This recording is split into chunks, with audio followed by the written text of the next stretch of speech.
Doncs allò va ser una cosa molt magnífica per a mi. Són els valors que hem de tindre. No hem de pensar cada un en nosaltres, sinó pensar més en conjunt.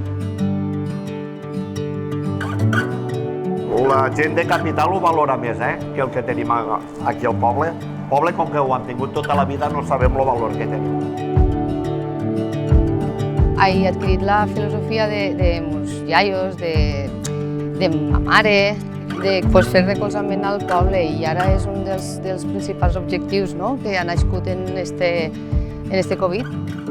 M'agrada molt que la gent de la Ràpita surti al carrer, perquè així es veu un poble molt viu. Després d'agarrar els dos homes en fer el mateix treball, de tirar primer, agarrar-ne un, després l'altre, això t'ho compten al cine, ho veus, no t'ho creus. Una cama dins i una cama fora, en nosaltres els braços per tirar-lo dalt, el barco pico. Claro, jo ho entenc, per al jove és molt còmode agafar una pàgina d'internet i comprar, però també ha de pensar que si tanquessin totes les botigues, què seria el poble? Només s'han d'imaginar això. Nosaltres tot ceba de la zona. La millor ceba de la comarca, la de la Ribera d'Arena.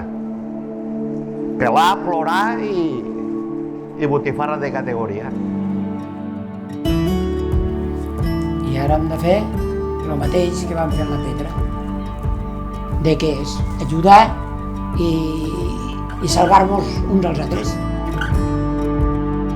Els rapitencs som així, tots junts tirem del carro, tots junts ens tirem a la mar i així ens ressorgim de les situacions extraordinàries i és la nostra identitat.